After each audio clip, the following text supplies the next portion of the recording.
Thanks for watching Backyard Politics. I'm Nikki. Breaking news in Jeremy Christian, the man that committed murder on the Max train in Portland in 2017. He was just sentenced to 2 life sentences without the possibility of parole, and also 240 months for attempted murder. These are his victims right here. He murdered these 2 men and attempted to kill this one. And then also, the police knew about this guy because he has been known to them to cause violence in the area. The night before, he assaulted Demetria Hester, and he also assaulted 3 other black girls. So this is a little bit of what Demetria Hester had to say yesterday during the first part of Jeremy Christian's sentencing.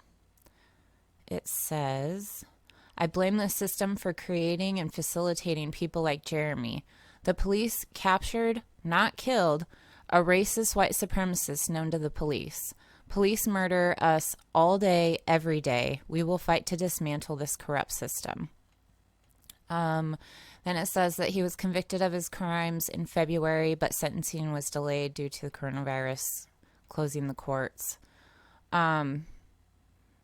Hester also says, "Our community is being victimized over and over again by the system, and we are paying for it financially, physically, mentally, and emotionally. There is no help from the mayor, governor, Congress, judge." Hester also addressed Multnomah County Circuit Court Judge Cheryl Albrecht, who has overseen Christian's trial.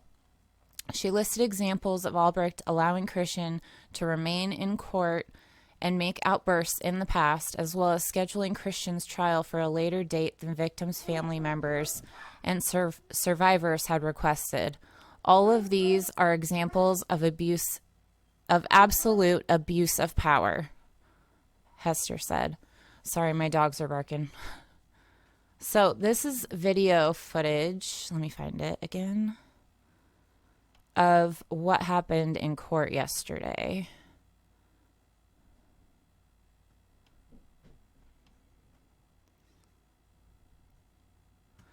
This is Demetria Hester giving her statement.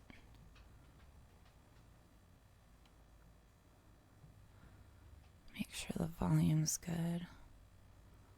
Okay.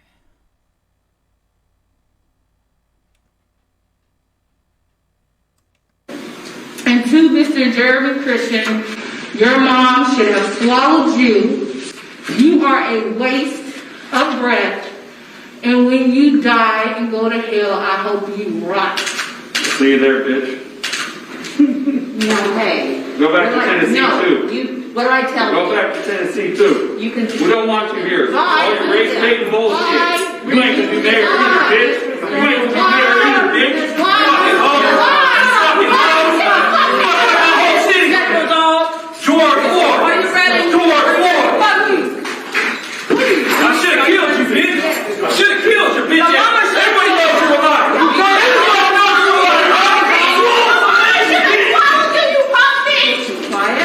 We're in the court. He's gone. That's the stuff Thank you you, do. Miss Hester.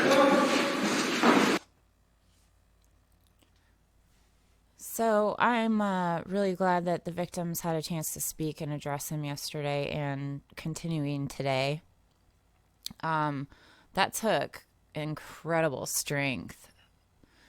So a little bit of justice was served today in that. Then also, gotta get this queued back up.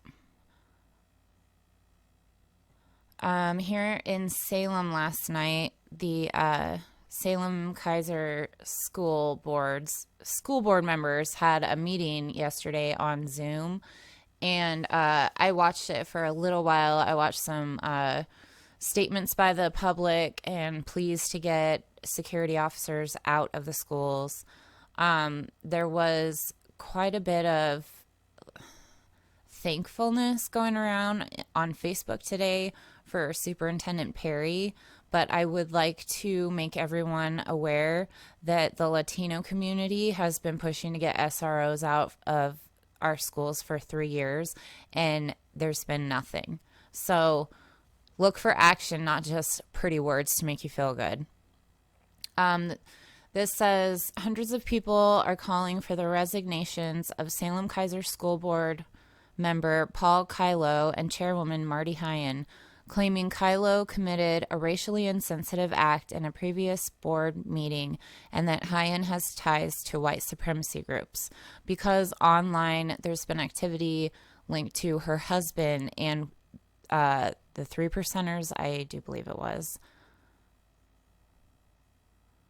Activists released a petition this week that not only calls for the two to step down, but for the other school board officials to issue an apology and indicate their stance on white supremacy. As of Tuesday evening, the petition had 1,630 signatures. The demands are in addition to Salem-Keizer Public Schools to end contracts with SROs and reinvest the money in personnel and programs that support traditionally marginalized groups, particularly Black students.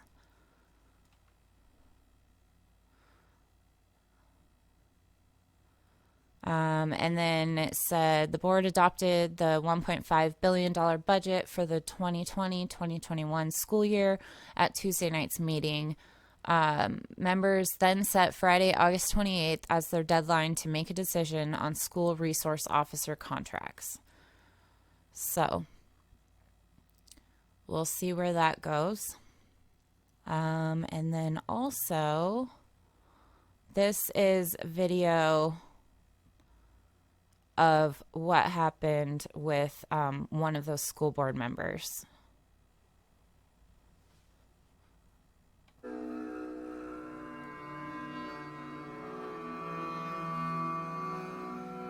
Otherwise, your name won't be up there. So, with that, let's hand it over to Marty.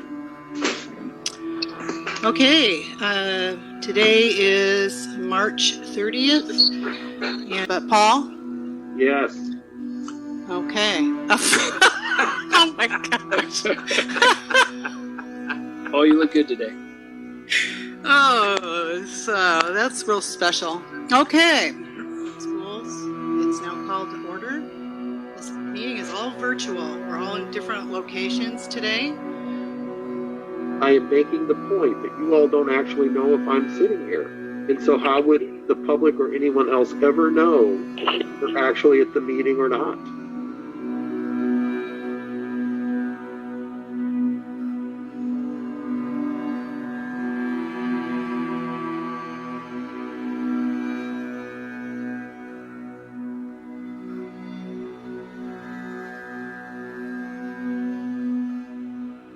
And there's been outcry about this. People are like, oh, well, he's just fucking around being, Uncle Cliffy from the Blazers.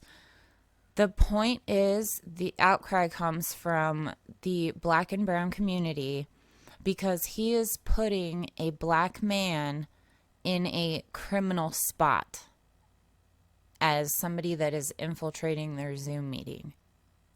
That is what the issue is. And then the other one with, what was her name? Marty Heyen. Again, her husband has ties to the 3%ers. And then also this happened at a local elementary school. Jesus. Racist graffiti replaced with positive chalk messages at McKinley Elementary. So, yeah, it was graffitied with racist remarks, and it's an elementary school. I know I just read that, but digest that for a minute. It's an elementary school. And then, let's see what else is going on here in town. Oh, yeah. So Kate Brown called a special session for the legislature today, and they are in recess discussing and contemplating if they're going to do anything. These are the matters they're discussing. It's relating to arbitration awards and declaring an emergency, to records of discipline of police officers and declaring an emergency, relating to the use of force by police officers and declaring an emergency, to duties of police officers regarding prohibited behavior, the use of tools by law enforcement agencies, the use of force by peace officers and declaring an emergency, and then relating to strategies to protect Oregonians from the effects of COVID-19 pandemic and declaring an emergency. So I believe today is the first day of our grand reopening as a state, phase 2 of reopening, and everyone in, I'm pretty sure the entire state, but I know certain counties are required to wear face masks out in public. All right. I would say not even half the people are. So that goes against the governor's orders and nobody's getting in trouble for it. So it's kind of like, oh, well, the governor will say this to look good to her base. Nobody follows, or half the people don't follow through with it. Nothing comes of it, doesn't fucking matter, etc. So they're discussing that shit along with certain aspects to deal with the public and the police officers. They are also, from what I've heard, trying to get it to where the police officers aren't allowed to use tear gas and I believe LRADs. So, you know, we'll see where it goes. I'm just reporting on what's going on right now. We'll see what happens. Lastly, sadly in Oregon, you know it's bad when Donald Trump Jr. has a point. Oregon County imposes face mask requirement targeting only white people, minorities exempt over racism fears, which would seem to anyone with a brain the definition of racism. Lincoln County, what the fuck? So, Lincoln County said everybody, this is another thing going against what the governor said, right? Every white person still has to wear a mask, but because of racial profiling, black people and brown people can have the option to wear a mask. That makes no fucking sense. It's insulting to everyone. And why don't you try reforming your department? I don't know. That's something. So, like this video, share this on your social media, hit the subscribe bell next to the subscribe button. I have a Patreon now, so if you guys want to and are able to, I'm trying to raise money on there. You can become a member and get some behind the scenes content, submit articles, trying to raise money to get new lighting and possibly some future protests in Portland, maybe the autonomous zone. I'm not sure, how that's going.